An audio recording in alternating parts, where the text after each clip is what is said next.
नमस्कार दोस्तों, मैं हेमंत सिंह दिल्ली एजुकेशन क्लासेस में आपको स्वागत करता हूं।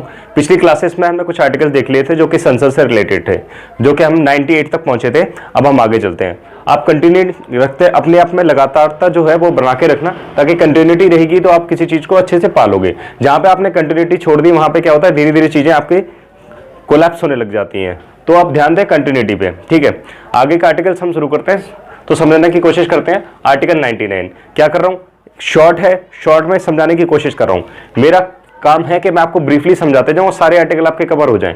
एक भी आर्टिकल ऐसा छूट ना जाए जिसे आपके बारे में पता ना हो, जिसके बारे में। तो आप क्या है कि ब्रीफ इंट्रोडक्शन आप लेते चलें ताकि आपको समझ हो जाए कि कौन सा आर्टिकल क्या कहना चाह रहा है, ठीक है। तो हम देखते हैं संसद का कार्य संचालन, जो कि अनुच्छेद 99 और 100 में दे रखा है। कार्य संचालन का मतलब है कि कार्य कैसे करेगी संसद, ठीक है। संचालन का मतलब जैसे प्रक्रियाएं हैं संसद में वो कैसे होती है, जैसे शून्यकाल हो गया, ठीक है। अब ऐसे जो प्रोसेस है वो कैसे चलता है संसद में, वही है। तो अनुच्छेद 99 कहता है कि सदस्यों द्वारा शपथ या प्रतिज्ञान। मैंने इसको आपको समझाया था कि जितने भी सदस्य हैं वो कैसे शपथ लेते हैं और प्रतिज्ञान लेते हैं। तो आपको दोनों का मतलब पता होना चाहिए। मैंने पहले भी बता रखा है पिछली वीडियो में, लेकिन फिर भी आपको बता रहा हूं। शपथ का मतलब होता है ओथ, ये इंग्लिश में हो गया, लेकिन इसका अर्थ समझा देता हूं मैं।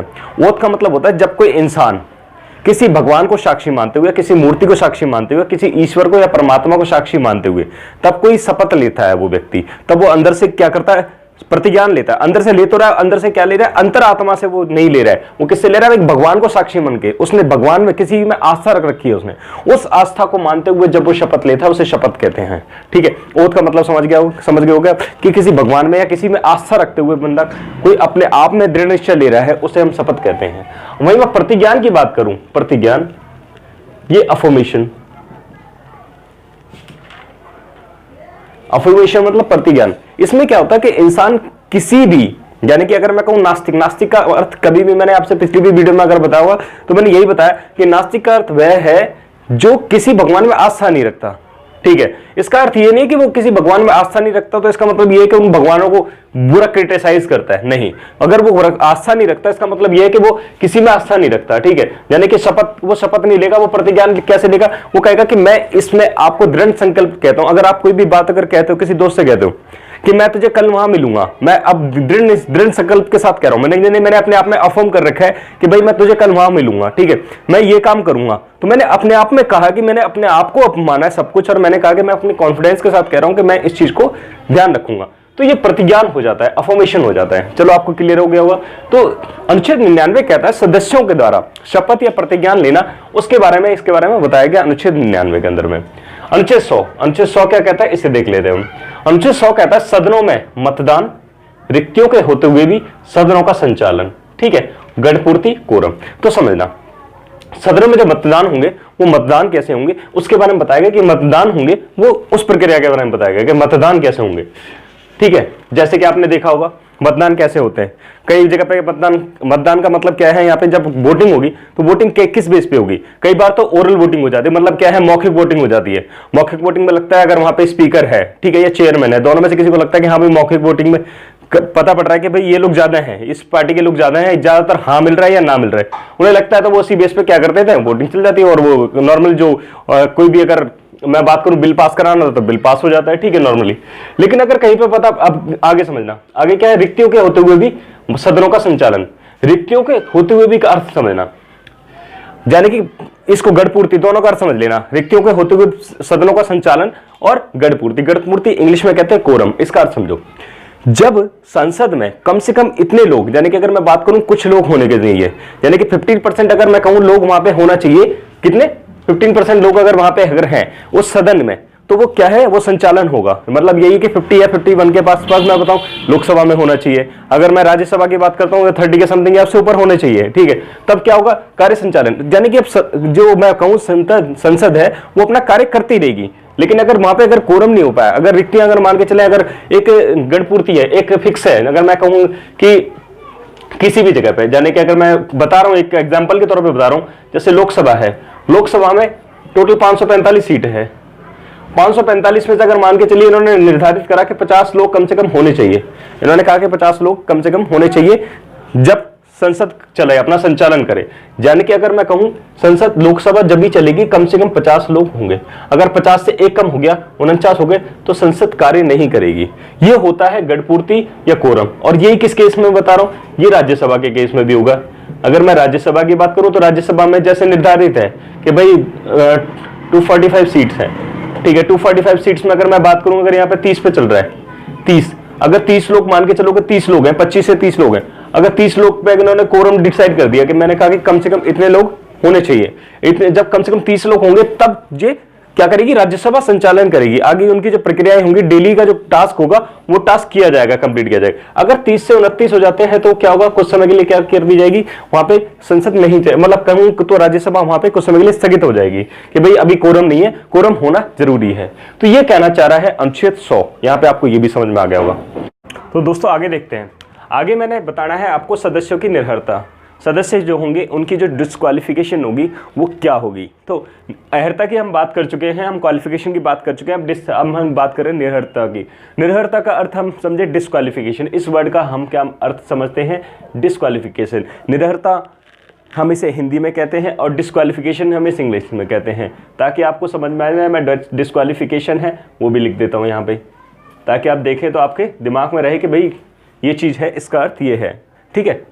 तो ध्यान रखें, कहना क्या चाह रहे हैं हम इसमें समझना। अनुच्छेद 101 कहता है स्थानों का रिक्त होना। स्थानों का रिक्त होने का अर्थ है, जो मैंने साइड में लिखा है, किसी एक सदन का सदस्य रहना। कहने का मतलब है कि अगर आप दोनों सदनों में अगर मेंबर होना चाहते हो, अगर आप लोकसभा और राज्यसभा दोनों के सदस्य बनना चाहते हो, तो दोनों सदस्य नहीं रह सकते आप। ये प्रावधान किया गया है अनुच्छेद 101 में कि आप either the member of parliament, either का मतलब क्या है, दोनों में से किसी एक के, किसी एक सदन के आप सदस्य बन सकते हो, दोनों के नहीं बन सकते। अगर आपने ऐसी कुछ अगर करा आपने कि आप दोनों सदनों में बनना चाह रहे हो, मतलब दोनों की तरफ बनने की कोशिश है आपकी, तो आपकी सदस्यता क्या होगी, खत्म हो जाएगी, जो पुरानी वाली है, पिछली वाली। अगर आप नए सदस्य बन के, सपोज मानो कि आप लोकसभा के सदस्य हो, आप राज्यसभा के सदस्य बन जाते हो। जब राज्यसभा के सदस्य के रूप में आप अगर नामांकित हो गए, आपका नाम आ गया कि हाँ आप राज्यसभा के लिए नॉमिनेट हो गए, तो उस समय क्या होगा, आपकी जो सदस्यता होगी लोकसभा की, वो आपकी क्या हो जाएगी, खत्म हो जाएगी। यहाँ पे इसके बारे में प्रावधान किया गया अनुच्छेद 101, ठीक है। आगे देखते हैं हम अनुच्छेद 102। अनुच्छेद 102 कहता है सदस्यता के लिए निरर्हता, यानी कि सदस्यता के लिए डिस्क्वालिफिकेशन, ठीक है। वो क्या कहा गया, जब आप लाभ के पद पर होंगे, यानी कि गवर्नमेंट के द्वारा डिसाइड किया गया कि ये पद लाभ के पद हैं, या स्टेट गवर्नमेंट के द्वारा निर्धारित किया गया कि ये पद लाभ के पद हैं। अगर आप लाभ के पद में हैं, जैसे प्रधानमंत्री का पद कोई लाभ का पद नहीं है, ठीक है। अगर मैं गवर्नर के पद की बात करूं, वो लाभ का पद नहीं है। तो अगर आप लाभ के पद पर हैं, अगर किसी लाभ के पद पर हैं, तो आप क्या होंगे, डिस्क्वालीफाई हो जाएंगे अपने आप में। दूसरा क्या है, संसद द्वारा निर्धारित विधि। अगर संसद ने कोई कानून बना रखा है, उस कानून के अनुसार आपको कहा गया कि आप दिवालिया ना हो, ये ना हो, वो ना हो, अगर ऐसी सिचुएशन होती है, ठीक है, आप दिवालिया नहीं है, ठीक है, आपकी मानसिक स्थिति ठीक नहीं है, अगर ऐसी सिचुएशन है, ऐसे हालात हैं, ऐसी परिस्थितियां हैं, ठीक है, तो उस समय क्या होगा, आपकी जो निरर्हता है वो बनी रहेगी। निरर्हता का मतलब डिस्क्वालीफाई रहेंगे आप, ठीक है। अगर ऐसे केसेस में होगा, आपको ये क्लियर होगा क्या, इसमें लाभ के पद पर संसद द्वारा निर्धारित विधि। लाभ के पद पर मैंने बता दिया, लाभ का पद क्या है कि सरकार द्वारा निर्धारित है, कुछ के लाभ के पद ये होंगे। लेकिन मैं सही बताऊं, उसको कहीं पे डिफाइन नहीं किया गया कि लाभ का पद ये होगा। लेकिन ये है, मैंने जो सीखा है, मैंने पढ़ा है या समझा है, मैंने उसमें यही देखा कि भाई लाभ के पद को मैंने प्रधानमंत्री का पद नहीं देखा, मुख्यमंत्री का पद नहीं देखा, गवर्नर का पद नहीं देखा, ये पद मैंने देखे ही नहीं। अगर मैं बात करूं इधर द एमएलए ऑल्सो, एमएलए की बात करूं तो कोई एमएलए मतलब कोई विधायक की बात कर रहा हूं तो वो भी पद, मतलब अगर मैं बात करूं लाभ का पद नहीं है। तुम मीन टू से कि कोई गवर्नमेंट ऑफिसर हो उसके बारे में कह सकता है लाभ के पद पर, ठीक है। आप समझना चाहे तो समझ सकते हैं इसे। अनुच्छेद 103, अनुच्छेद 103 क्या कहता है वो हम समझ लेते हैं। सदस्यों की जो निरर्हता है से संबंधित प्रश्नों पर विनिश्चय, सदस्यों की निरर्हता से संबंधित प्रश्नों पर विनिश्चय। और विनिश्चय का अर्थ मैंने आपको बताऊं, मैंने यहां पे लिखा हुआ है इसको, यहां पे विनिश्चय का मतलब होता है डिसीजन या निर्णय लेना। अब इसको समझना, विनिश्चय का मतलब होता है एक्चुअल में काफी सोच समझ कर निर्णय लेना, ठीक है। जैसे सुप्रीम कोर्ट ने विनिश्चय लिया किसी एक केस को लेकर, विनिश्चय का मतलब उन्होंने काफी ज्यादा उसके ऊपर सोचा और फिर उन्होंने निर्णय लिया, डिसीजन लिया। आपको क्लियर हो गया होगा, ठीक है। अब हम इस चीज को समझ लेते हैं। सदस्यों की निरर्हता से संबंधित प्रश्नों पर विनिश्चय राष्ट्रपति द्वारा चुनाव आयोग की सलाह पर विनिश्चय करना, इसका अर्थ समझो। सदस्यों की निरर्हता से संबंधित प्रश्नों पर विनिश्चय, इसका मतलब क्या होगा कि भाई अगर सपोज मान लो कि कोई ऐसा मामला फंस गया जो उनकी सदस्यता को लेके आ गया कि भाई सदस्य होगा नहीं होगा, यानी इसकी डिस्क्वालिफिकेशन की बात हो रही है कि उनको डिस्क्वालीफाई किया जाए या नहीं किया जाए। तो ऐसी सिचुएशन में, डिस्क्वालिफिकेशन, निरर्हता की सिचुएशन में, हालात में, परिस्थिति में, उसमें होगा क्या कि इस समय राष्ट्रपति क्या लेगा, सलाह लेगा। राष्ट्रपति के पास में जाएगा ये मामला, राष्ट्रपति क्या लेगा, राष्ट्रपति सलाह लेगा निर्वाचन आयोग से, election commission of India article 324 उससे लेगा। अनुच्छेद 324 है जो कि किसके बारे में, चुनाव आयोग के बारे में बताओ। मैं जब आगे हम पढ़ेंगे तो मैं उनसे पढ़ाऊंगा, डिटेल में पढ़ाऊंगा, ठीक है, ठीक है। राष्ट्रपति क्या करेगा, चुनाव आयोग से सलाह लेगा, सलाह लेने के बाद में निर्णय लेगा कि ये विनिश्चय करना, अब निर्णय लेगा यहाँ पे लेगा विनिश्चय, विनिश्चय का मतलब निर्णय कर सकता है, करेगा, समझ गए। तो किसके पास में पावर आ गई सर, हम बात करें तो प्रेसिडेंट के पास में, ठीक है, आपको क्लियर हो गया होगा। अनुच्छेद 104 इसे देखें। अनुच्छेद 104 कहता है बैठक और मत बिना शपथ या प्रतिज्ञान के लिए 99 आर्थिक दंड। यानी कि अगर मान के चलिए कि आप किसी भी सदस्य में जाके बैठ गए और मत दे दिया, ठीक है, और आपने शपथ नहीं ली, आप कहीं से चुन के तो आ गए, लेकिन आपने क्या करा, ओथ नहीं ली, किसी ने अफर्मेशन ले ली। अगर आपने ओथ और अफर्मेशन दोनों ही नहीं लिए हैं, in case of these situations what will be happen with you, तो अब वो समझने की कोशिश करना क्या होगा। अगर आप मान के चलिए कि आपने ना तो शपथ ली है ना प्रतिज्ञान लिया है और क्या कर गए, आप सीट पे बैठ गए, आपने सीट ले ली अपनी। अब सीट बैठने के बाद या मत डालने के बाद आपके पास होगा क्या कि आपका ये केस संसद के पास जाएगा। संसद क्या करेगी, इसमें डिफाइन करेगी कि भाई आपने जो सीट ली है वो क्या लीगली ली है, क्या आपने शपथ या प्रतिज्ञान लिया है। अनुच्छेद 99 क्या कहता है, शपथ या प्रतिज्ञान की बात करता है। अगर नहीं लिया है तो क्या करा जाएगा, उसको दंड दिया जाएगा। और दंड क्या है, आर्थिक रूप से दंड होता है, 500 या 1000 या 5000 के आसपास का दंड होता है। वो दंड उनको पर डे के हिसाब से, यानी एक दिन के, अगर एक दिन का दंड इतना होगा, अगले दिन का दंड इतना होगा, तो वो दंड दिया जाएगा नहीं। ये अनुच्छेद 104 कहता है। आई होप कि क्लियर हो गया होगा, ठीक है। अनुच्छेद 105 इसे हम थोड़ा डिटेल से और समझ लेते हैं। अनुच्छेद 105 कहता है, अनुच्छेद 105 कहता है संसद सदस्यों और समितियों की शक्तियां, विशेषाधिकार। ये कहता है कि संसद के पास में, संसद के जो सदस्य होंगे उनके पास जो शक्तियां होंगी, और समितियां यानी कि अगर मैं बात करूं उनकी काफ़ी सारी समितियां हैं, ठीक है। कुछ समितियां जैसे एडॉक समिति, यानी कुछ समय के लिए बना दी वो समिति हो गई, ठीक है। और कुछ होती है परमानेंट समिति होती है, कुछ स्थगित समिति होती है, कुछ समय के लिए बनाते हैं उस समय उसके बाद करते थे, कुछ परमानेंट समिति होती हैं। तो उन समितियों की शक्तियां और विशेष अधिकार के बारे में, यानी कि अगर मैं बात करूँ स्पेशल राइट्स के बारे में 105 में अनुच्छेद में बताया गया है। नेक्स्ट आर्टिकल है, अनुच्छेद है 106। 106 कहता है सदस्यों के वेतन और भत्ते। जितने भी सदस्य हैं पार्लियामेंट के, उनके जो वेतन और भत्ते होते हैं वो संसद की विधि द्वारा तय किए जाते हैं। किसके द्वारा, संसद विधि द्वारा तय किए जाते हैं, ठीक है। आपको पता होना चाहिए जितने भी इनके वेतन भत्ते होंगे वो संसद की विधि द्वारा तय किए जाएंगे। कुछ अनुच्छेद और हैं, उन्हें हम देख लेते हैं। तो दोस्तों हम देखते हैं विधायी प्रक्रिया। अनुच्छेद आगे जो हम देख रहे हैं वो हम देखते हैं अनुच्छेद 107। अनुच्छेद 107 कहता है विधायी प्रक्रिया का मतलब समझे, जो एक प्रोसेस बन गया है, या कहूँ मैं एक नियम जो बना दिया गया है, उस नियम को बनाने की जो प्रक्रिया रहेगी विधायी प्रक्रिया, यानी अगर मैं कहूँ लीगल जो राइट होंगे इनकी, जो प्रोसेस होगा वो कैसे होगा, यानी अगर किसी कानून को बनाना है वो कैसे बनेगा, ठीक है। तो उसमें समझे 107 कोई भी धन विधेयक, यानी अगर पैसों से संबंधित कोई भी बात अगर संसद में पहुंचती है, ठीक है, जहां पे पैसा निकालने का और डालने की बात कुछ भी आ रही है, तो वो सारे के सारे राइट आ जाते हैं लोकसभा के पास इंडिविजुअली, समझ रहे हैं, लोकसभा के पास राइट आ जाते हैं। तो ये समझ में रखना कि वो वहीं पे पारित किया जाएगा, वहीं से शुरुआत की जाएगी इसकी, ठीक है। तो यही कहा गया है धन विधेयक और वित्त विधेयक के अलावा सभी विधेयकों को किसी भी सदन में प्रस्तुत करना, यानी कि अगर मैं विधेयक का अर्थ समझना, इसको इंग्लिश में समझना, इंग्लिश में बिल कहते हैं और हिंदी में विधेयक कहते हैं।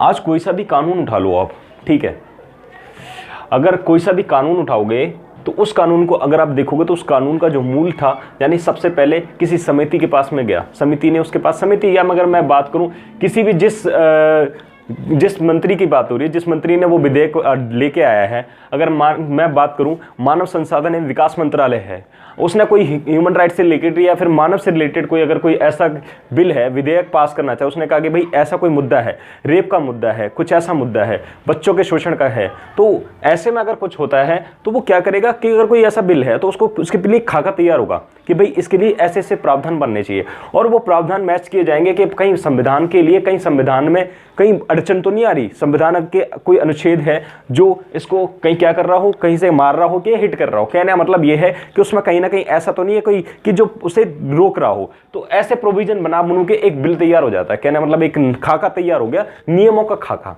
उस खाके को क्या करा जाता है, पेश किया जाता है किसमें, संसद में। और संसद के किसी भी सदन में पेश कर दिया। सदन का मतलब क्या है, इधर द पार्लियामेंट। इधर पार्लियामेंट का मतलब क्या है कि किसी भी, अगर मैं बात करूं पार्लियामेंट के किसी भी सदन में पेश किया जा सकता है अगर ये बिल है। अब ये क्या है, एक तरीके का पहला नियम बोलेंगे, ठीक है। पहला नियम का अर्थ समझना है यहाँ पे। पहले नियम का अर्थ है यहाँ पे कि एक ऐसा नियम जिसका सिर्फ खाका रेडी हुआ है। क्या हुआ है, खाका। अब खाका का मतलब क्या होता है, पहले क्या करता था, बस समझने की कोशिश करना। पहले कोई भी चीज़ बनानी होती तो उसका डिज़ाइन पहले तैयार होता था दिमाग में, वो डिज़ाइन रेडी हुआ है। अभी ये इम्प्लीमेंटेशन में नहीं आया, सिर्फ डिज़ाइन रेडी हुआ है, इसी को कहा गया विधेयक, ठीक है। अब ये क्या होगा, इस बिल को कहाँ पे जाएगा, ये बिल समझने की कोशिश करना है। ये बिल जाएगा संसद में। किस में जाएगा, अभी संसद के 2 पार्ट हैं। अभी आया लोकसभा में, आया लोकसभा में, आ गया राज्यसभा में। लोकसभा ने इसे पास कर दिया, ठीक है, राज्यसभा ने पास कर दिया।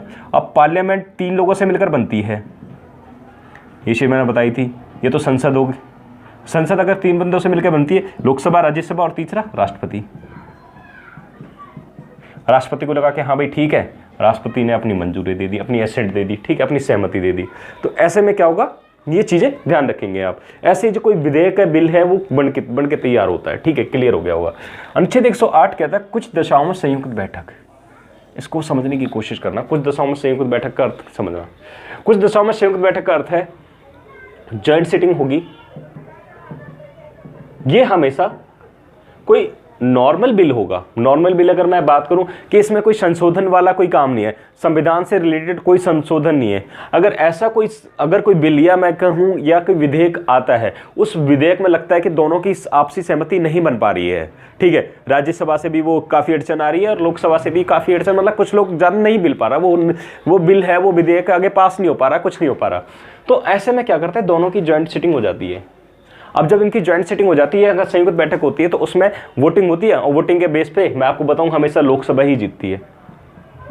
लोकसभा इसमें बाजी मार जाती है, क्योंकि लोकसभा भैया 545 मेंबर हैं और 545 मेंबर्स में मान के चलिए, और इसमें 245 मेंबर हैं राज्यसभा में, समझ रहे हैं। राज्यसभा में 245 मेंबर है। अगर यहाँ पे आए इनके 545, अगर मैं कहूँ अपोजिशन जो पार्टी अभी क्या है, सत्ताधारी है, यानी कि अभी जो पार्टी चल रही है, यानी कि कहने मतलब जो पार्टी उस समय रूलिंग में है, उस समय क्या है, अगर पार्टी रूलिंग में है तो रूलिंग वाली पार्टी क्या करेगी, अपने उसके मेजोरिटी उसकी ज़्यादा होगी, मेजोरिटी होगी, सिंपल सी बात है, उसके कुछ मेंबर इसमें भी होंगे। अगर मैं कहूँ हाफ भी आ गए इसमें से, 545 में से हाफ भी आ गए और कुछ इसमें से आ गए, तो भी वो जीत जाएगी आराम से। अगर मैं बात करूँ लोकसभा और राज्यसभा दोनों में से आराम से जीतने के चांसेस किसके रहते हैं, जो सत्ताधारी पार्टी होगी। लोकसभा में सत्ताधारी पार्टी, सत्ताधारी मतलब रूलिंग पार्टी होगी या रूलिंग पार्टी, ठीक है। आपको ये चीज़ें क्लियर हो गई होंगी। तो कुछ जो आर्टिकल्स रह गए हैं वो आर्टिकल मैं आपको नेक्स्ट क्लास में समझाता हूँ। तो मैं मिलता हूँ आपको नेक्स्ट क्लास में, तब तक के लिए जय हिंद, जय भारत।